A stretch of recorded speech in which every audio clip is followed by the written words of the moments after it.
যুক্তরাষ্ট্রের সঙ্গে বৈঠকের কোনো পরিকল্পনা নেই ইরানের পররাষ্ট্রমন্ত্রী। পারমাণবিক ইস্যুতে যুক্তরাষ্ট্রের সঙ্গে আলোচনা শুরুর কোনো পরিকল্পনা নেই বলে জানিয়েছেন ইরানের পররাষ্ট্রমন্ত্রী আব্বাস আরাকচি। বৃহস্পতিবার ২৬ জুন ইরানের রাষ্ট্রীয় সংবাদমাধ্যমকে আরাকচি বলেন, যুক্তরাষ্ট্রের সঙ্গে আগামী সপ্তাহে কোনো বৈঠকের পরিকল্পনা নেই তেহরানে। তিনি বলেন, ওয়াশিংটন তেহরানের উপর ইসরায়েলি আক্রমণকে সমর্থন করেছিল এবং শেষ পর্যন্ত ইরান পারমাণবিক স্থাপনার উপর তারা বিমান হামলা চালিয়েছিল, যদিও ইরান আমেরিকার সঙ্গে আলোচনায় জড়িত ছিল। তিনি আরও জানান, পূর্বের ৫ দফা আলোচনায় ব্যর্থ হয়েছে। পারমাণবিক স্থাপনায় ব্যাপক ক্ষতির পর এখন পরিস্থিতি নতুন করে বিশ্লেষণ করে কূটনৈতিক পথ নির্ধারণ করবে ইরান। আরাকচি আরও বলেন, আলোচনার সময় যুক্তরাষ্ট্র কূটনীতির সঙ্গে বিশ্বাসঘাতকতা করেছে।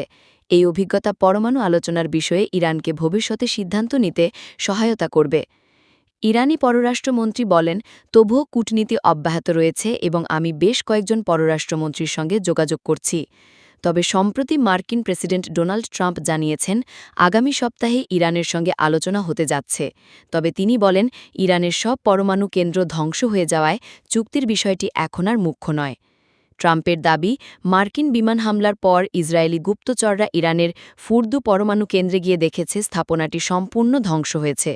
তবে ইরানের সর্বোচ্চ নেতা আয়াতুল্লাহ আলী খামেনি এই হামলাকে ব্যর্থ উল্লেখ করে বলেন, যুক্তরাষ্ট্র কিছুই অর্জন করতে পারেনি, বরং ইরানের উপর হামলা চালিয়ে মুখ রক্ষা করতে চেয়েছে।